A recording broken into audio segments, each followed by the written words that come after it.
It is 6:30 p.m. Hello there, good evening. Welcome to News Tonight here on GHOne Television. We are coming to you live from our studios here at the Platinum Place, Northridge in Accra. Streaming live on Facebook, on X and on YouTube at GHOne TV. Now the headlines. Boko comes under sharp focus again as over 100 people are believed to have lost their lives in renewed clashes. Meanwhile, aide to Boko Naba blames politics for the unending feud. Killings are going on in Wale and nobody talks about it. And when it comes to Boko, everybody wants to say Boko people like killing themselves. It is coming from the vice president. Let's stand up and talk and face the truth. Tell him to stop. Also, police on manhunt for suspects believed to have shot people at Aguna West during political campaign activities. On the campaign trail, NDC flag bearer John Dramani Mahama pledges to fix deplorable Yendi Cherpone Road. We left Tamale at 9 o'clock this morning, and it's taking us 4 hours to get here. And this is a journey that should have taken us just a little over 2.5 hours. So I can assure you that since this is my own house, when we come, we'll prioritize the Yendi Cherpone Road. In business, Ghana Statistical Service embarks on nationwide data collection exercise to provide valuable data to inform development planning. And on the international front, attack on Chad military base kills at least 40 soldiers. We've got details of these stories and more on the bulletin. Kindly stay with me.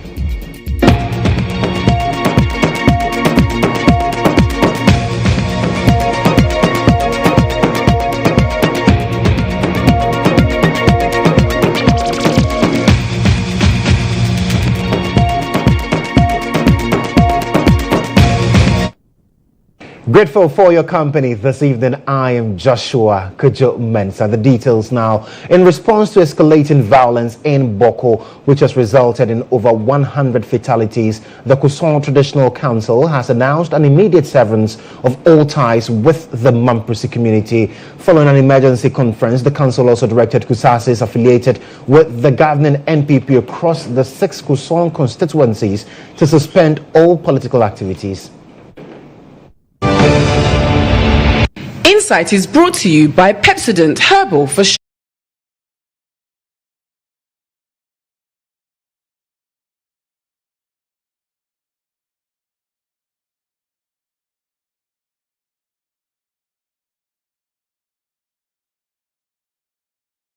development and Dr. Bawumia's commitment to appease his tribesmen and help the settler Boku Mamprusis to act above the laws of Ghana with impunity, we, the members of the GHOne Traditional Council, wish to state unequivocally as follows.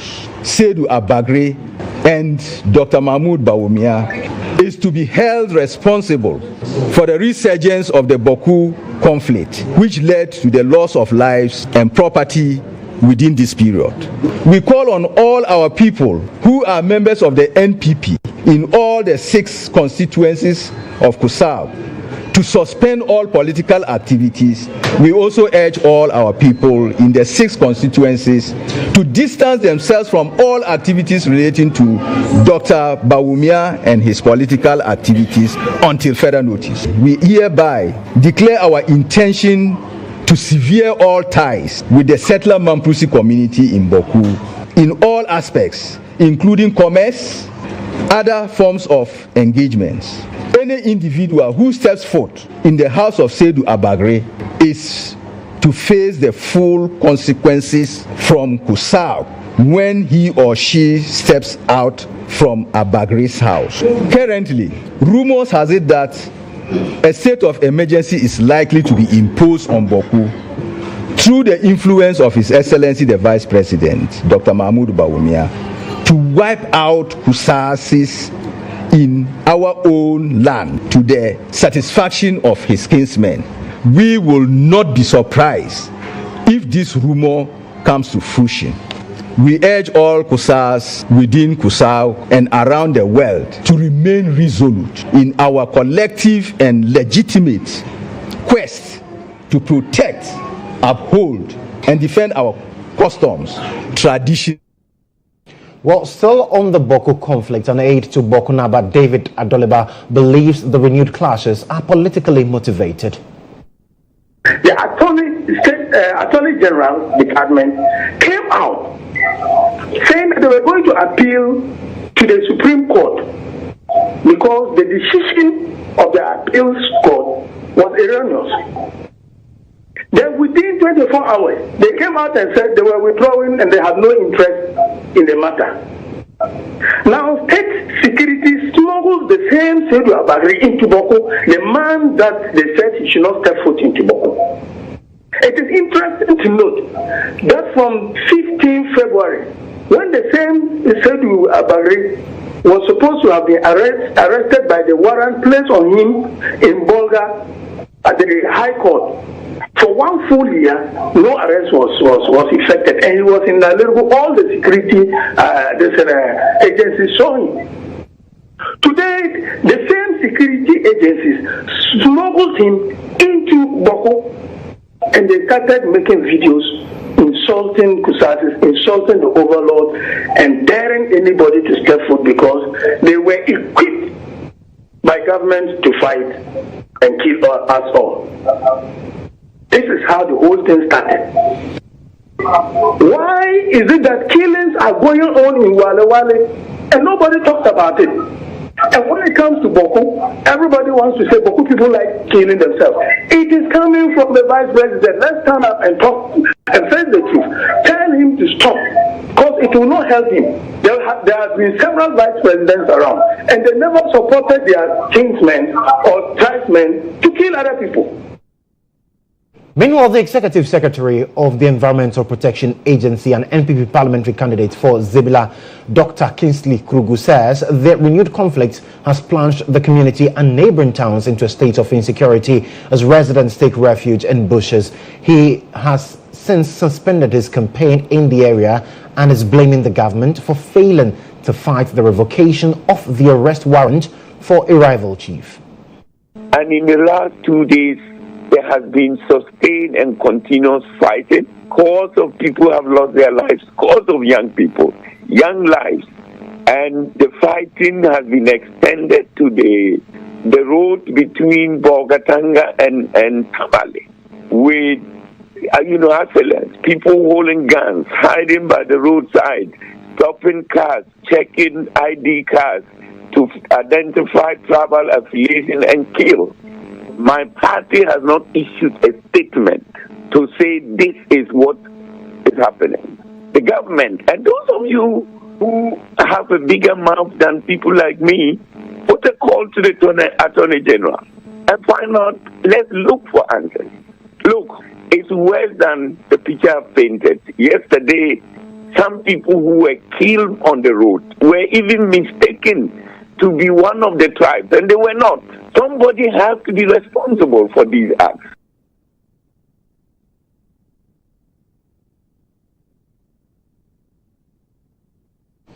Well, we'll be getting some responses from the government, but let's first listen to security analyst Adib Sani, who has attributed the unresolved conflicts in Boko and its environs to the high proliferation of small arms and large weapons in the area.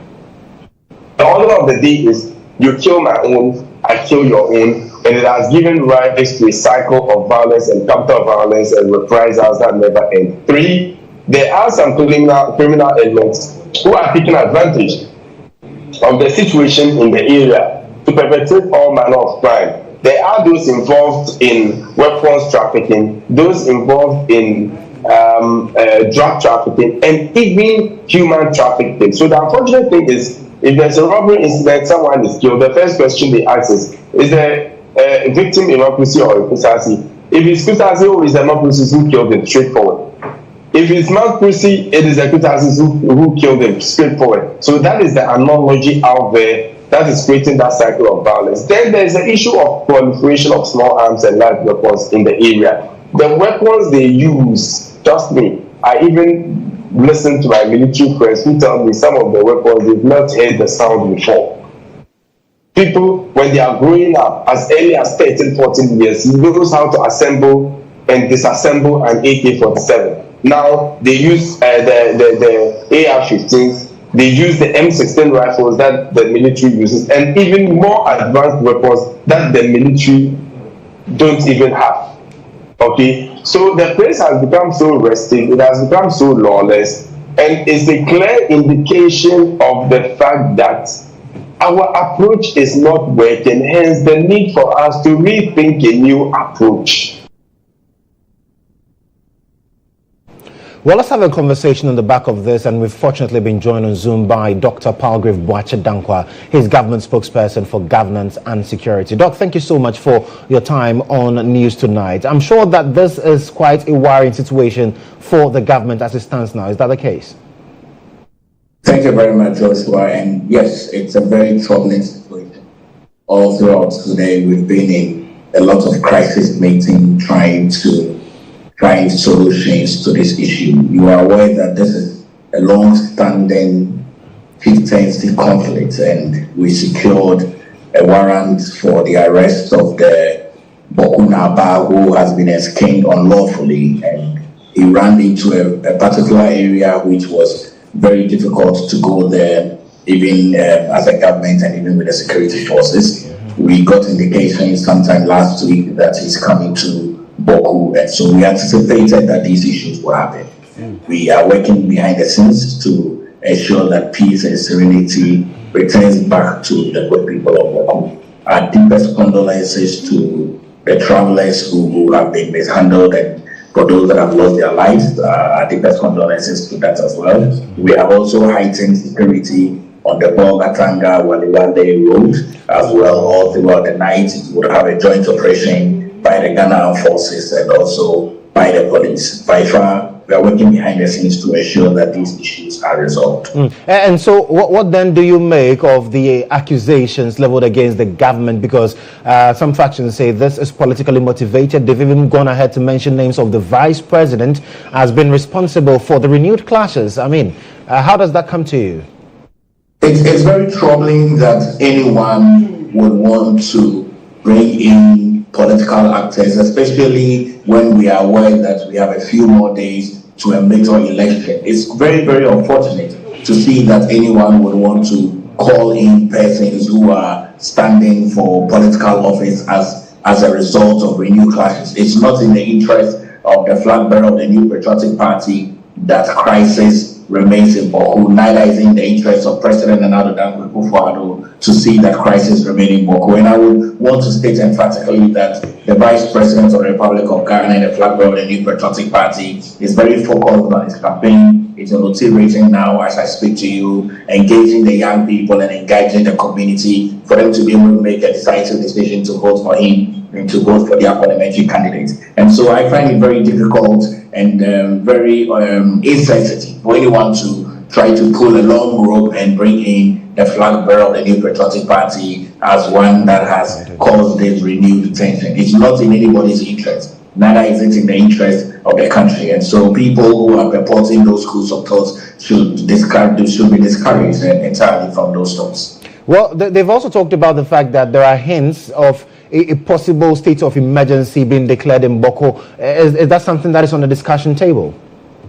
Over the year, we have been having regular curfews. If you recall, the sector minister, the Honorable Henry Korte, every now and then has brought in renewed curfews to the community of Boku. And so if we feel that the issues are very heightened and we need a strong security presence, we won't be far away from calling for that. But we know that our periodic curfews will be renewed actively, and also and ensure that the Small Arms Commission will come in to retrieve persons that have arms that do not have those arms lawfully.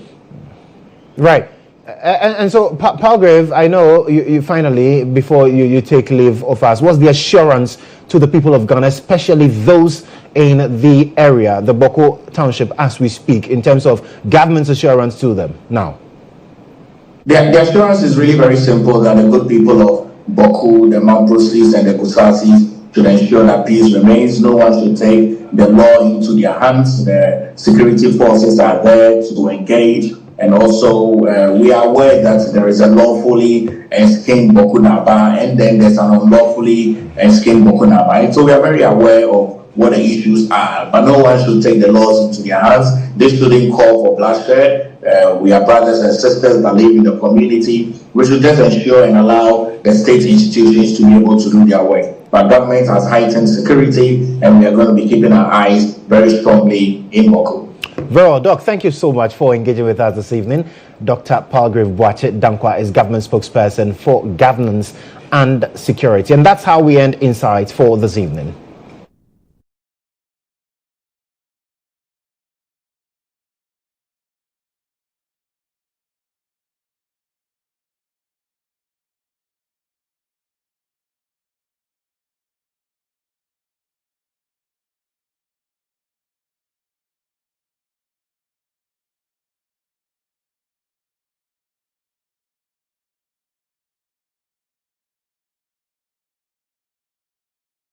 You're still watching News Tonight here on GHOne television with me, Joshua Kodjo Mensah. Let's delve into the election hub now. A man believed to have fired gunshots during an altercation during the political campaign activities in Aguna West on Sunday night. Now, reports indicate that over the weekend, the violent clash erupted when supporters of two candidates encountered each other while campaigning in the same neighborhood. Now, this was further escalated when the Chris Arthur campaign team encountered a roadblock allegedly put up by supporters of independent candidate Cynthia Mamle Morrison. Now, per the police statement, 4 individuals sustained injuries during the incident, with 2 treated and discharged, while the remaining 2 are still on admission receiving medical care. So you can see excerpts of the police statement on your screens now, talking about the police been actively working on the case throughout Sunday night when the incident happened and are closing in on the perpetrator to get him arrested to face justice.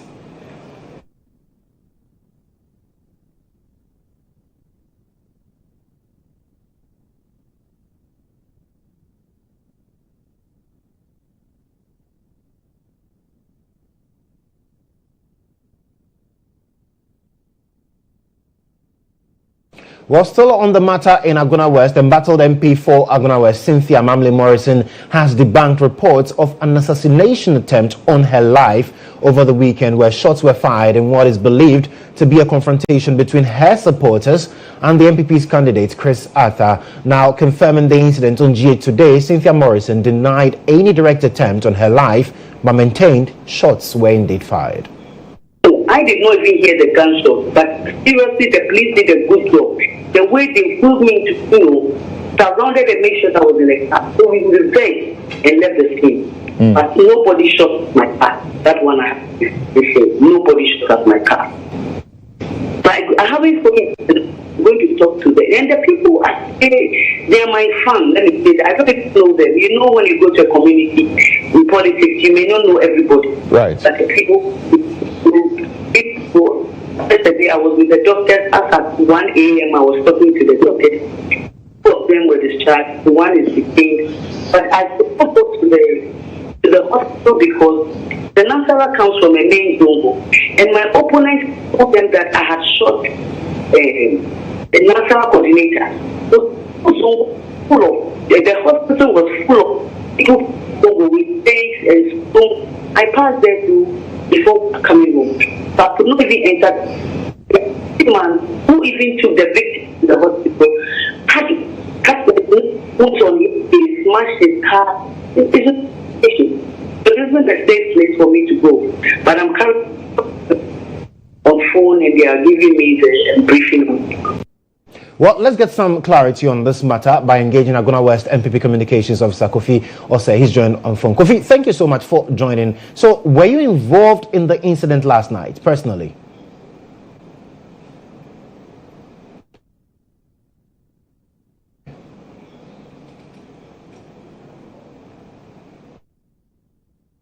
We're still working the phone lines to get to raise Kofi Osei, his communications officer for the NPP in Aguna West. Kofi, can you hear me now?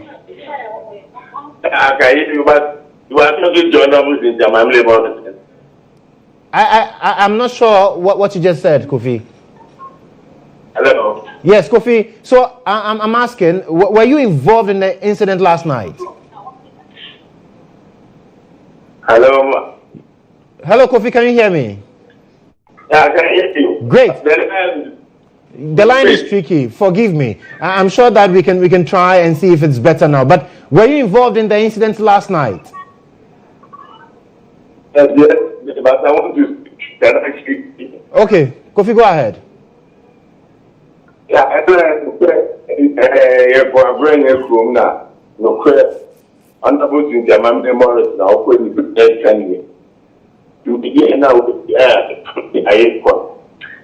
At the MVP, you know, and then of course for yeah, just put the book, look at that, yeah, woman. If you want more direct, for the answer, and then took a shell, and 2 years, and if I mean, for a muply. If you go to the the guy and the dog for hospital. So there will be such an incident this year. And now so much I okay. Into Kofi now can a Cynthia Morrison team no and Arsenal can MPP team no. Make Cynthia Morrison. Na say we are MPP communicator but I say na wako can Cynthia Morrison team no. I didn't say so the opportunity no. I think I'm very next thing. Apart from that, yeah, honorable to them all, yeah. Then we don't talk of them. What you do, you see it, you know, what will you say? It's not a friendly, yes, just a judge. Into go and then support to honorable to them. Okay. Kofi, yeah, I say. So that's Kofi saying. He is a communications officer of the NPP, now with a team of Cynthia Morrison in the region, in Aguna West. That's what he's basically telling us exactly what transpired. Yes, it's confirmed that indeed the incident happened, but they were campaigning, and then the team of Arthur, who is the PC for the NPP, also confronted them. We'll be getting further and better particulars when we get to reach the party itself on this particular development. Meanwhile, the National Democratic Congress in Aguna West is urging the Ghana Police Service to conduct a swift, impartial and thorough investigation into the incident and bring perpetrators to book. Now, a statement signed by the NDC's Aguna West Communications Officer Abdul Wahab Africa Zion, while condemning the incident, also called on the two candidates involved to take responsibility and call their supporters to order. So you can see excerpts on your screen now. He says that no individual, regardless of political affiliation, is above the law, and this violent act should not go unpunished. Now, we also urge leaders of the NPP, including Mr. Chris Arthur and the independent candidate, to take responsibility for the actions of their supporters. They must publicly denounce this violence and commit to peaceful campaign. So you've seen the excerpts of the statement issued by the NDC, and it says that this unfortunate incident resulted in severe injuries to multiple individuals, with at least one victim in critical condition and receiving care at the University of Ghana Medical Center here in Accra. So the party goes ahead to condemn the violence that erupted in Aguna West last night. Now, to some other stories, the paramount chief of Chereponi has pleaded with the flag bearer of the National Democratic Congress, John Dramani Mahama, to prioritize the construction of the Yendi Chereponi and Saboba roads if he is elected president on December 7, 2024. It followed a courtesy call on him by the former president at his palace in Chereponi as part of his campaign tour of the northern region. The traditional ruler bemoaned the importance of these roads to reduce prolonged travel time and boost the socio-economic lives of the people, including neighboring countries. Despite the government's claim of constructing 12,000 kilometers of roads under the phases 1 and 2 of the Year of Roads initiative, the Yendi Chereponi and those connecting the Saboba and neighboring Togo are in deplorable shape, culminating in prolonged time as well as posing health risk. As several calls to the government to fix the situation have gone unanswered, the paramount chief of Trepone, speaking through a spokesperson during a community engagement with the flag bearer of the opposition National Democratic Congress, appealed to GHOne Mahama to ensure some major roads in the area are awarded for construction to improve the socio-economic conditions of the area if elected as president once again in the upcoming December 7 polls. We want you to prioritize the road linking us to our new region, our regional capital, Malibu, 2 to 3, to join the Northeastern Corridor route. One of your ineligible leaders as a president then, and the one linking us to Sabuba, Trepone to Bukudu, through Wetiti, Bukudu, and Trepone Township as well. GHOne Mahama, who acknowledged the situation, lament the difficulties in navigating through the deplorable road, even though some portions of the road were awarded for construction before leaving office in 2016. He assured the chiefs and people of the area that the next NDC government to be voted into office on December 7 will prioritize infrastructure development. I passed on the road myself. I've seen the road. It is terrible. I didn't expect that I'll come to Trepone after 8 years and find the road in this condition. We left Tamale at 9 o'clock this morning, and it's taking us 4 hours to get here.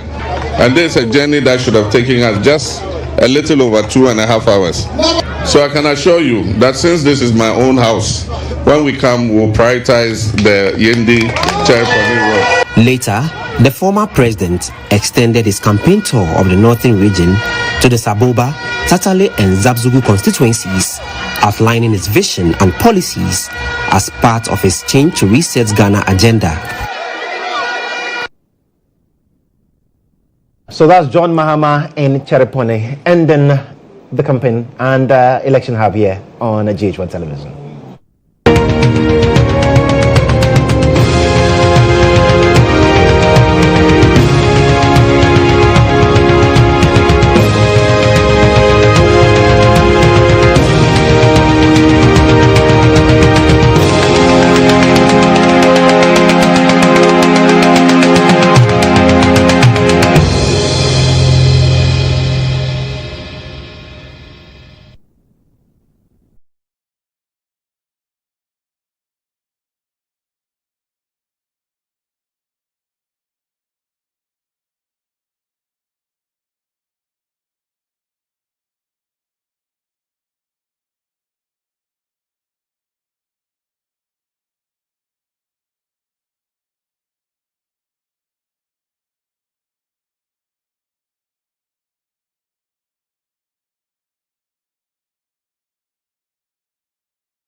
Thank you for sticking and staying on with us on News Tonight on GHOne Television. Now to some more stories. The presidency, tax officials, MPs, judges and magistrates have been fingered by many Ghanaians to be the most corrupt institutions in the country, while institutions such as the Ghana Armed Forces, traditional leaders and non-governmental organizations are perceived to be the most trusted public institutions in the country. Additionally, 7 out of 10 Ghanaians believe the level of corruption in the country has increased, with just a quarter of the population believing people can report corruption without the fear of retaliation. Now, this is according to Pan-African and non-partisan survey research network Afrobarometer. Director of Research at CDD Ghana, Dr. Edem Selome, disclosed these at the launch of the latest Afrobarometer findings on Ghanaians' views on corruption. Among the key findings are public institutions such as the Ghana Armed Forces, religious bodies, traditional leaders, and non-governmental organizations are the most trusted. Trust in key state institutions have witnessed a decline compared to 2022, but major declines since 2012. Among the key public institutions, the presidency, tax officials, MPs, judges, and magistrates are most widely perceived as most corrupt. Almost 7 in 10 Ghanaians say the level of corruption in the country has increased somewhat or a lot, and we see that there's a 3 percentage point increase from 2022 to 2024. And it's just about a quarter of Ghanaians that believe that people can report corruption without fear of retaliation. And then when it comes to elections, people prefer elections to any other form of choosing leaders. 6 in 10 Ghanaians say that the general elections of 2022 was largely free and fair, and that candidates' honesty, their character, campaign promises are some of the reasons why they'll vote for a particular candidate.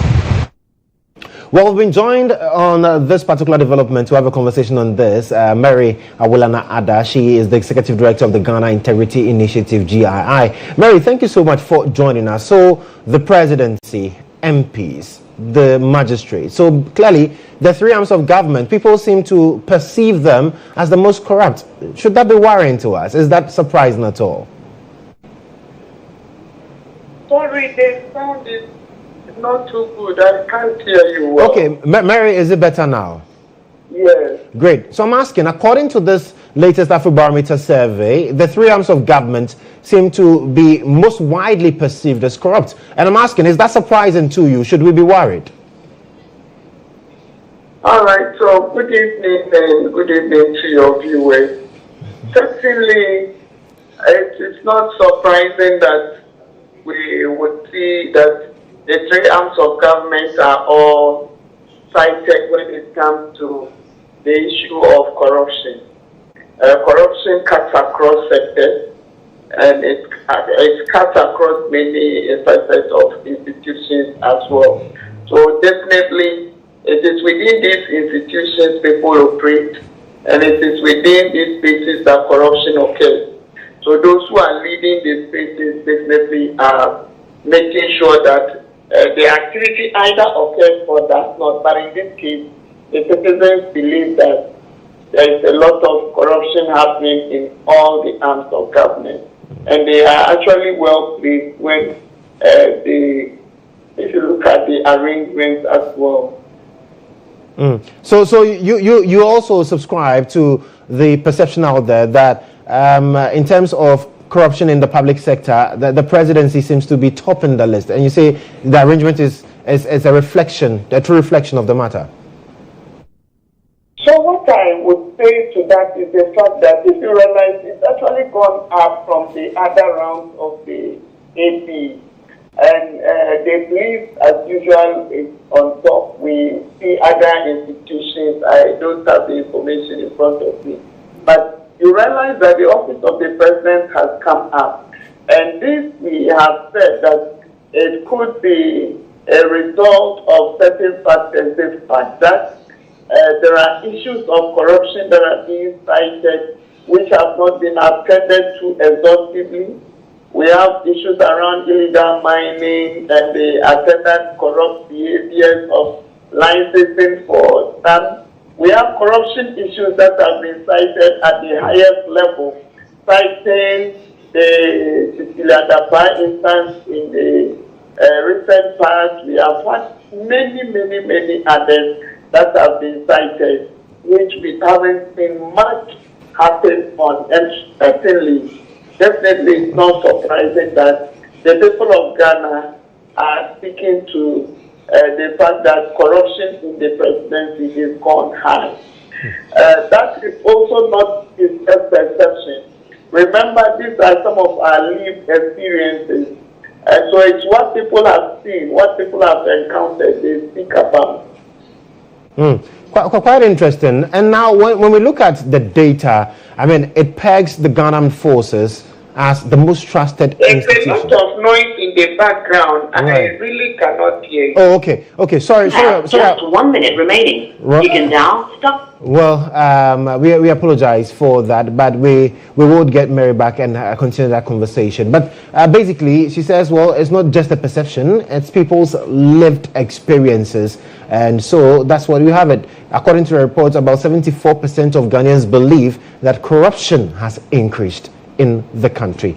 Well, let's move on to some other stories this evening. And a pediatrician and disability specialist at the Greater Accra Regional Hospital, Dr. GHOne Brew, wants children with Down syndrome to be given roles such as shelf organization in supermarkets and water bottling tasks suited to their skills and development. This, she says, will help them become more independent and useful as the Down Syndrome Association of Ghana is launched here in Accra. According to the United Nations, Down syndrome affects approximately 1 in every 800 births globally. This translates to an estimated 880 babies born with Down syndrome in Ghana each year, 50% of them with congenital heart conditions. I came back one night, we were just fighting and I was just blaming her that is not my daughter. So we booked an appointment, we met Prof. Yao, and at the point he said she's also whole in hearts and the surgery could not be done in Ghana here. Despite its prevalence, individuals with Down syndromes face significant discrimination, largely due to misconceptions about the condition. I want to share an experience with the hospital. So I went to the hospital and then this professor, he comes, I think twice a week. As soon as he saw my child, they said, I don't want to see these children.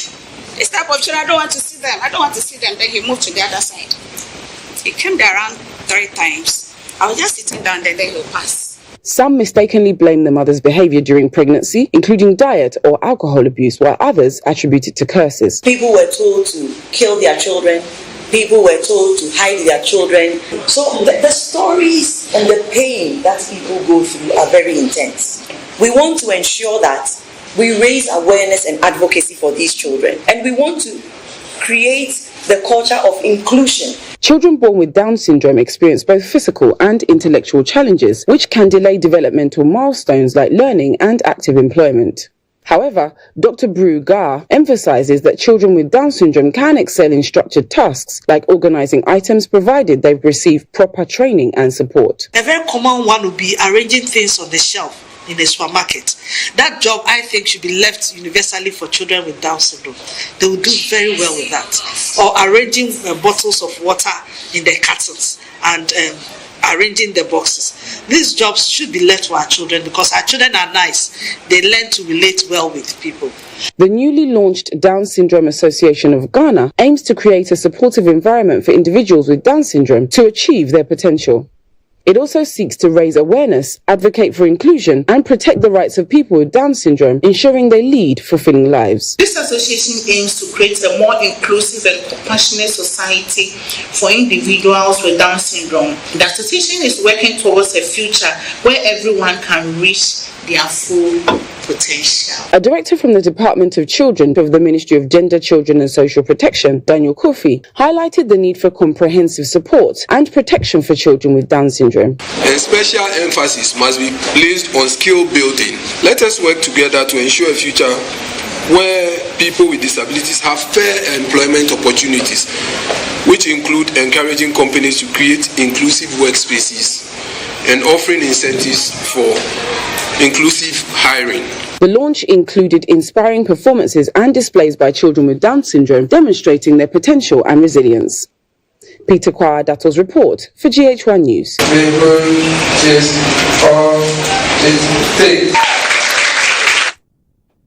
Now, females have been charged to aspire for greatness and refuse to settle for mediocrity in their respective fields. Now, speaking during an all-females brunch dubbed Inspire Her, award-winning broadcast journalist Natalie Ford stressed the importance for ladies to break societal barriers, hold on to their dreams, and work tirelessly to achieve them. The Inspire Her brunch is an exclusive event designed to celebrate, connect and empower young, dynamic and ambitious women in the country. With a unique combination of fashion, glam and networking opportunities, the event provided exceptional experiences for attendees. At the event, founder of Glitz Africa magazine and Glitz Style Awards, Claudia Lumo, charged young females to invest in self-development, embrace their inner strength and resilience, and disregard societal pressures and timelines. You will always be threatened by that position because the next beautiful girl you see that is much prettier than you will think the person is also coming to take you out from that seat. But if you were given that job, what happened to people going back and making sure that if you want to be a marketing manager, you've got the right job, the right skill? People don't want to even go through the right channel. They don't want to go to the marketing school. If you are a chartered marketer and you want to be a marketing manager, why would they give you the job? If you have the right CV and you have the right CV. I am here. We're all looking for people to work with. We don't find the right people who have the experience or have the right educational background. You think because you have a pretty face and a nice body, we should give you the job?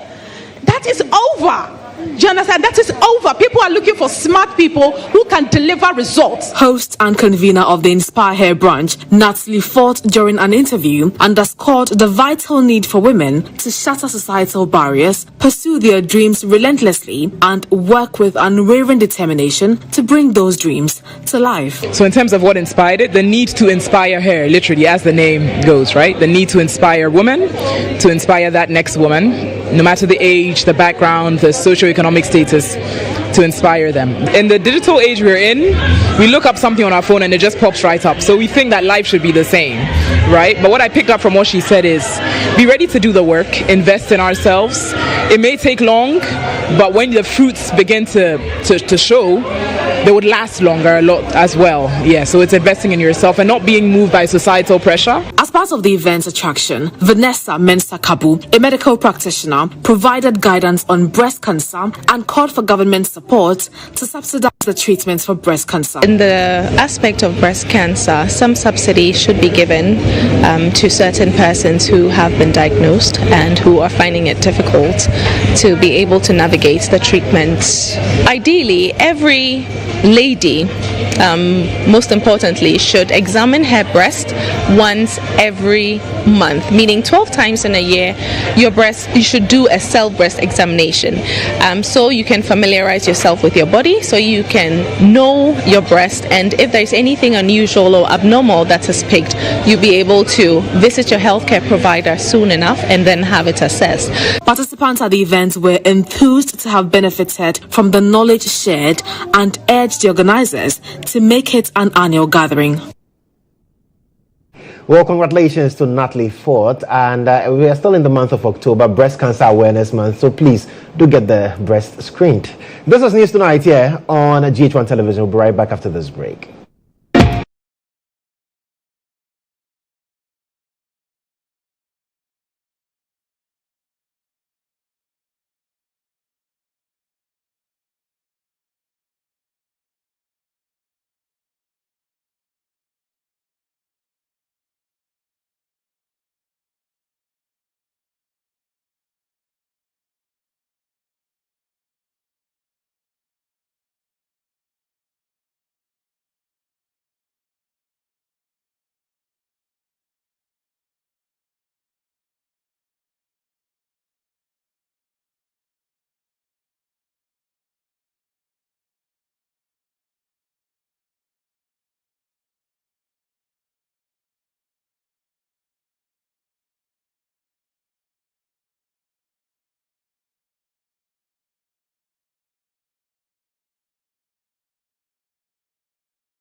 Yes, and do business now. And the Ghana Statistical Service is set to embark on a nationwide data collection exercise focusing on learning poverty under the Ghana Living Standard Survey 8. Now, this initiative aims to provide valuable data to inform development planning, policy formulation, and governance structures. Now, there's more in the following report.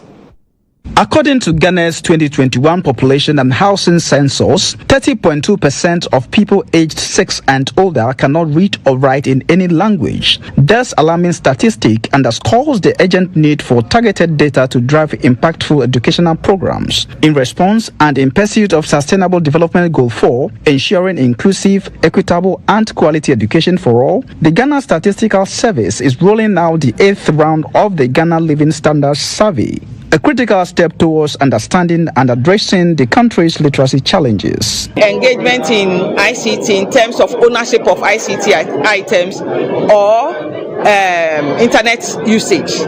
Then we look at the expenditure of the household. So the expenditure covers all these in terms of education, health, things that survive, food and non-food as well. Then we find out from the households whether they engage in agric activities, whether farming, whatever, and then also processing agric produce. Director of Business, Industry and Trade at the Ghana Statistical Service, Dr. Osu Kaja, who spoke at the event, called on all Ghanaian households to participate in the survey without politicization. Ghana Statistical Service has been mandated to collect official statistics on Ghana and make them available for policy decision making. And so over the years, this is what we have done to improve the lives of Ghanaians. And therefore, it is wrong for any party in terms of groups of people to put a political color to this activity. On his part, Clement Osei Akoto of the Ministry of Education. Well, it's time to bring you the latest in the world of sports, and Benjamin Yamwa is standing by to give us that. Benghazi, what's happening in sports this evening? Well, I've got news on the games that were held over the weekend at the Star 10 Diplomatic Games, and also some interesting stories making the rounds, including the Ballon d'Or currently ongoing in France. All coming up in sports after this.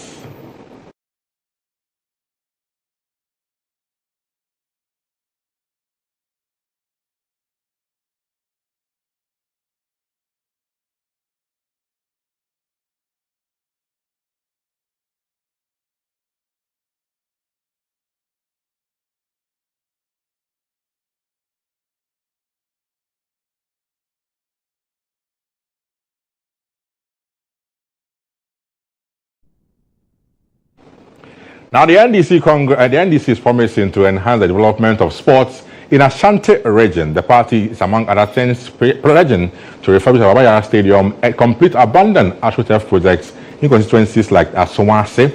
The NDC manifesto spokesperson on sports, Dr. Fred Awa, has been speaking to our colleagues in Kumasi after touring the parts of the region. The manifesto of the National Democratic Congress spells out ambitious plans to enhance and develop sports in Ghana, to elevate Ghana to the ranks of elite sporting nations in the world. The party insists that poor leadership, corruption, a lack of attention to grooming talent, and an abysmal approach towards facility management has left Ghana sports in ruins. Speaking to GHOne TV Sports in Kumasi, the NDC's manifesto spokesperson on sports, Dr. Fred Awal, assured that the Ashanti region is adequately recognized in the NDC's plans. Sports has been one that is the heartbeat of the people of Ghana, and the Ashanti region has contributed greatly to the development of sports in our country. We have decided in our proposal that some elements of the issues that are related to Kumasi must be given visibility. We have pledged the refurbishment or renovation of a number of sports stadia, including the Kumasi Sports Stadium. Clearly in our manifesto you will see Kumasi Sports Stadium printed in there. Again, as we are in Kumasi, we will not forget about the constituency of Honorable Muntaka. Now, when you get into that constituency, 3 AstroTurf projects have been abandoned. And we are pledging to the people of Asawasi and by extension Kumasi and Ashanti region that when we come, it will be a priority project because we know that Asawasi and by extension Ashanti region has developed soccer. We have had a lot of talent. Dr. Awal further said the NDC will place emphasis on building grassroots talents through investment in cold teams and football academies. He says, under a John Dramani Mahama leadership, promising sporting talents will receive scholarships to advanced sporting nations to sharpen their skills. We would put an eye on Cole's football. The intention is to develop them right from the base so that they can feed into the national teams. Clearly, there are Cole's teams that do not have stockings and boots. There are Cole's teams that will have to rent jerseys before they can play. There are Cole's teams that have pitches, but they will have to hire mowers before the pitches can be mowed.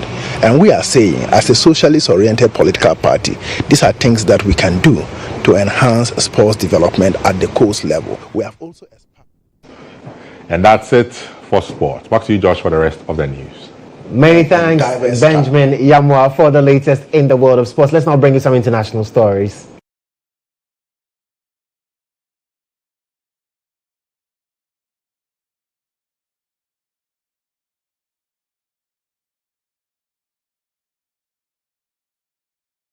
International stories this evening. At least 40 Chadian soldiers have been killed after their base was attacked on Sunday evening. Now the presidency, Mohamed Adabi, has ordered a counter mission to track down the culprits, according to a statement from his office.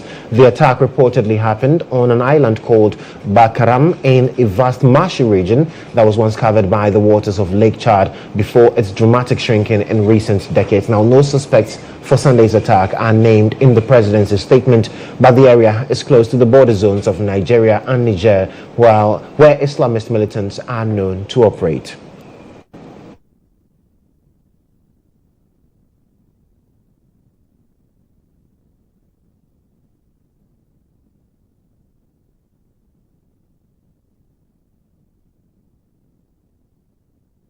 Well, that's all in this package this evening. There's more news for you at starfmonline.com. I am Joshua Kodjo Mensah. Do have a wonderful evening.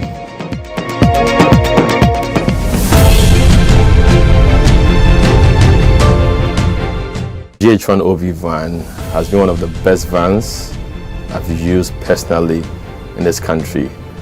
It runs a system where we are able to run on Dante to be able to do our broadcast mixed well also from this van. I've used this OB van for quite a number of big productions, i.e. 3 music awards, the late President Rollis' state funeral, Miss Africa awards, and a number of them. My experience with the GHOne van has been the state of the art equipment they have. Personal experience is you can use it for both indoor and outdoor, all events, conferencing, like anything you need a van to work for you, GHOne provides it. My experience with the van has been very good. Why? Because it has a number of facilities that I may not get in other vans. You know, the van has a very wide bench that can accommodate all my technical crew. ICCU, switcher, graphics, CG, and all of that. And then it also has a studio, a green room studio that comes with TriCaster. So if you want somebody to do commentary on a live event, you can put that presenter who's in that studio as well and get that running. To give an experience to our audience who are also watching on TVs and online. Work with an Exo technology system which makes your video mixing with Panasonic cameras, like a lot of other stuff in terms of content you need to get also for your live broadcasts. I prefer the GHOne van to a lot of other vans I've used, or even doing my own setup on a tabletop setup. Because on a production you see a number of people in the van. And so if you have a very small van, it means that it's going to be choked, and that will affect the creativity as well. The price has been discounted as well to accommodate varied budgets. And so no matter the budget you have, I understand you can have the track and do business with it. It looks huge, but very affordable. Cost is really, really affordable. My experience with this EMI awards last year, super excellent. Try it, call them, and I'm going to give you the best of price. Really affordable.